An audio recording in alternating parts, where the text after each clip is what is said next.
আসসালামু আলাইকুম। আজ আমি আপনাদের সাথে আমার ডেলিভারি দেওয়া 2 পাউন্ড ওজনের ভ্যানিলা স্পঞ্জ কেক তৈরি এবং এর ডেকোরেশন শেয়ার করব। তাহলে চলুন কথা না বাড়িয়ে পুরো ভিডিওটি দেখে নেওয়া যাক। প্রথমে আমি সব শুকনো উপকরণ মেপে এবং চেলে নেব। এখানে একটা শুকনো বাটিতে চালনি নিয়েছি। এখন আমি দিয়ে নিচ্ছি 1 কাপ পরিমাণ ময়দা। 1 কাপ পরিমাণ ময়দা হচ্ছে 140 গ্রাম। তো আপনাদের বোঝার সুবিধার্থে কাপ এবং গ্রামের মাপ দুটোই কিন্তু আমি স্ক্রিনে লিখে দিয়েছি। এরপর আমি দিয়ে নিব 2 টেবিল স্পুন পরিমাণ কর্নফ্লাওয়ার। ময়দার সাথে কর্নফ্লাওয়ারটা দেওয়ার চেষ্টা করবেন। এরপর দিয়ে নিচ্ছি বেকিং পাউডার 1 চা চামচ পরিমাণ। তো এখন বলি কর্নফ্লাওয়ারটা দিলে হবে কি আপনার কেকটা অনেক বেশি সফট হবে। ময়দার যে গ্লুটেনটা থাকে কর্নফ্লাওয়ার দেওয়ার ফলে গ্লুটেনটা ভেঙে যায় আর কেকটা অনেক বেশি সফট হয় আর কেকের টেক্সচারটাও অনেক ভালো আসে। তো সব কিছু ভালোভাবে চেলে আমি মিশিয়ে একপাশে সরিয়ে রেখে দিলাম আর এদিকে একটা শুকনো বাটিতে রুম টেম্পারেচারে থাকা 4টা ডিম নিয়ে নিলাম।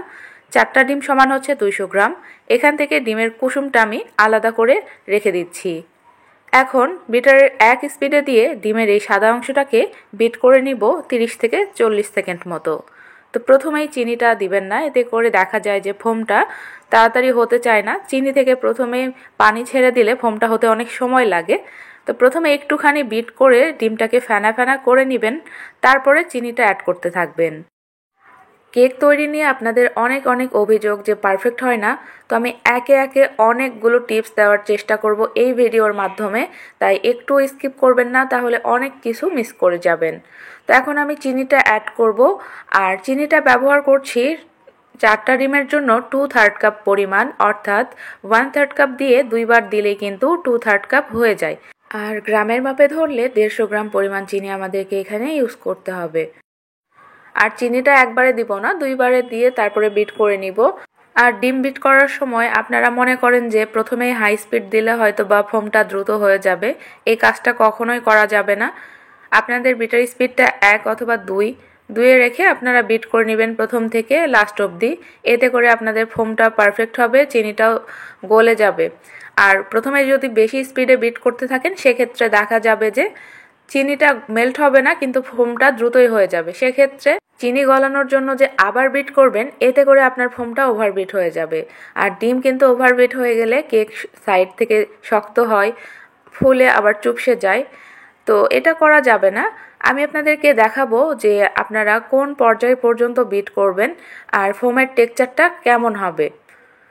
তো প্রথম ধাপে চিনি দেওয়ার পর এখন আমি দ্বিতীয় ধাপে চিনিটা দিয়ে আবারও বিট করে নিচ্ছি।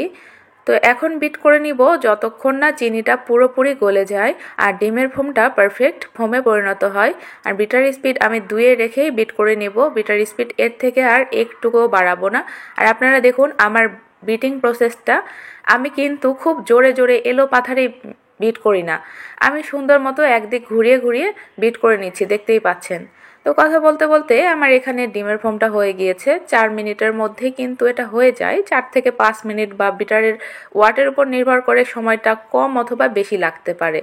তো দেখুন এই যে আপনারা এখানে ফোমটা দেখতে পাচ্ছেন, বিটারের কাঁটা দিয়ে এরকম একটা সংখ্যা বা দাগ টেনে নেবেন। যদি দেখেন দাগ বা সংখ্যাটা স্থায়ী বোঝা যাচ্ছে স্পষ্ট, তার মানে বুঝতে হবে আপনাদের এখানে ফোমটা রেডি হয়ে গিয়েছে। আর ফোমটার ভেতরে আপনারা লক্ষ্য করে দেখবেন একটু যে কোনো এয়ার বাবলস নেই, স্মুথ একটা ফোম এখানে তৈরি হয়েছে। আবার চিনিটাও মেল্ট হয়ে গিয়েছে পুরোপুরি। তারপরে বিটারের কাঁটা এইভাবে তুলে এইভাবে দেখবেন যে ফোমটা সুন্দর এরকম ভাজে ভাজে পড়ছে। অর্থাৎ এখানে নরম একটা ফোম তৈরি করতে হবে, কিন্তু স্টেবল হবে। অর্থাৎ স্টিপ পিক ফোম হবে না, এখানে সফট পিক একটা ফোম আমাদেরকে তৈরি করতে হবে। অনেকেই করেন কি এত শক্ত ফোম তৈরি করে ফেলেন যে বাটি উল্টালেও পড়ে না। তো ওই ধরনের ফোম তৈরি করা যাবে না। ওই ধরনের ফোম তৈরি করা মানে হচ্ছে আপনার ডিমটা ওভারবিট করা হয়ে গিয়েছে, যার কারণে ফোমটা অতিরিক্ত স্টিফ হয়ে গিয়েছে। তো ওরকম স্টিফ করা যাবে না। আমি যেভাবে তৈরি করলাম এরকম সফট পিক করে আপনাদের ফোমটা তৈরি করে নিতে হবে। এরপর আমি দিয়ে নিলাম 1 চা চামচ পরিমাণ ভ্যানিলা এসেন্স। এরপর আমি ডিমের যে কুসুমগুলো আলাদা করে রেখেছিলাম সেই কুসুমগুলো দিয়ে দিব। প্রথমে 2টা দিয়ে একটুখানি বিট করে নিচ্ছি। আর বলি এই পর্যায়ে বিটার স্পিড 1-এ রেখে বিট করব। আর বিটারটা এলো পাথারি জোরে জোরে ঘোরাবো না। দেখুন আমি কিভাবে ঘুরিয়ে নিচ্ছি, ঠিক এইভাবে আপনারা ফলো করে কাজ করবেন। ইনশাআল্লাহ আপনাদের আমি গ্যারান্টি দিতে পারি পারফেক্ট হবেই। তারপরেও যদি আপনাদের মনে কোনো প্রশ্ন থাকে বা যদি ভুল ভ্রান্তি হয়ে থাকে, কমেন্ট সেকশন তো আছেই, অবশ্যই কমেন্ট করবেন। আমি সবসময় চেষ্টা করি কমেন্টে রিপ্লাই দিতে। আর এভাবে বিট করে নিব, সব কিছু ভালোভাবে মিশে যাওয়া পর্যন্ত। ওভারবিট করা যাবে না, 10 থেকে 15 সেকেন্ড লাগে, বেশি সময় লাগে না। তো দেখুন এখানে মিশিয়ে না হয়ে গিয়েছে, আর ফোমটা কিন্তু 1%ও দেবে যায়নি বা ফোমের মধ্যে কোনো এয়ার বাবলসও দেখা যাচ্ছে না। একদম স্মুথ একটা থকথকে ফোম এখানে তৈরি হয়েছে। তো এখন আমি শুকনো উপকরণ দিয়ে নিব, আর শুকনো উপকরণটা আমি স্প্যাচুলা দিয়ে মেশাবো। তো আপনাদেরকে বলবো, আপনারা চাইলে হ্যান্ড উইক্স দিয়ে বা বিটারের কাঁটা দিয়ে বা স্প্যাচুলা দিয়ে যে কোনো 3টা দিয়েই মিশিয়ে নিতে পারেন। তবে মিশিয়ে নেওয়ার পদ্ধতি আছে, আপনারা ঠিক আছে ফোম পর্যন্ত আপনারা পারফেক্ট তৈরি করতে পারলেন, কিন্তু এইটাই হচ্ছে মেন পয়েন্ট, মিক্সিংটাই হচ্ছে মেন পয়েন্ট। এখানে যদি আপনারা ভুল করে ফেলেন তাহলে কিন্তু আপনাদের কেকটা কখনোই পারফেক্ট হবে না, সাইড শক্ত থাকবে, দেবে যাবে, আরও নানা সমস্যা হবে। তো মিক্সিংটা কিভাবে করছি দেখুন, আমি কিন্তু এই অংশটা একটুও ফার্স্টে দেইনি, আমি ঠিক এইভাবেই মিশিয়ে নিচ্ছিলাম। ফোল্ডিং মেথডে একদিক ঘুরিয়ে ঘুরিয়ে আলতো হাতে আমাদেরকে মিশিয়ে নিতে হবে, যেন ফোমটা একটুও দেবে না যায় আর শুকনো উপকরণটা খুব সুন্দর মতো ফোমের সাথে মিশে যায়। আর এইটা ধৈর্যের সাথে করতে হবে। আমার এই মিশিয়ে নিতেই 3 থেকে 4 মিনিট সময় লেগে যায়। তো 3-4 মিনিট তো আপনাদের সাথে ওইভাবে দেখালে আপনারা দেখবেন না, আপনারা নিজেরা বিরক্ত হয়ে যাবেন যে অতক্ষণ ধরে আবার মেশানো দেখব। এই জন্য আমি প্রথম অংশটা যেভাবে মিশিয়েছিলাম ঠিক সেভাবেই মেশাই।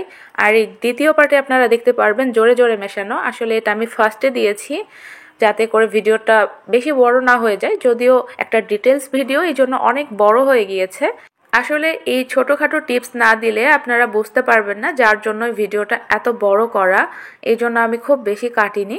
তো কথা বলতে বলতেই আমার 3.5 মিনিটের উপর, অর্থাৎ 4 মিনিট সময় লেগেছে এটা মিশিয়ে নিতে। দেখুন মিশানো কমপ্লিট, আর ফোমটা দেখতে পাচ্ছেন বাটি ভর্তি ব্যাটার। ফোমটা যদি দেবে যেত তখন দেখা যেত ব্যাটারটা একদম নিচে পড়ে থাকতো তলানিতে, বা এর ভেতরে এয়ার বাবলস কিন্তু আপনারা দেখতে পেতেন, কিন্তু সেটা নেই। এখানে থকথকে সুন্দর একটা ফোম তৈরি হয়েছে। তো যাই হোক, আমি এখানে 8 ইঞ্চি সাইজের একটা মোল্ড নিয়েছি। মোল্ডের নিচে শুধুমাত্র তেল দিয়ে একটা বেকিং পেপার বিছিয়ে দিয়েছি, সাইডে কোনো রকম তেল দেওয়া যাবে না, এতে করে কেকটা সাইড থেকে চুপসে আসবে। তো সম্পূর্ণ ব্যাটার ঢেলে একটা শাসলিকের কাঠি দিয়ে ভালো মতো ফ্ল্যাপ করে নিচ্ছি, এতে করে ভেতরে থাকা এয়ার বাবলসগুলো বের হয়ে যাবে আর কেকের উপরের সারফেসটা একদম সমান থাকবে। তো আপনারা অনেকেই বলেন আপনাদের স্পঞ্জ কেকের উপরটা নাকি অনেক ফুলে ওঠে।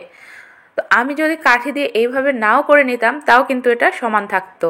এই কেকটার বৈশিষ্ট্যই হচ্ছে এইটা বেক হওয়ার সময় এমনি থেকেই উপরে সমান থাকে, শুধুমাত্র ট্যাপ করে নিতে হবে জোরে জোরে, অবশ্যই ট্যাপ করে নিলে এয়ার বাবলসগুলো বের হয়ে যাবে।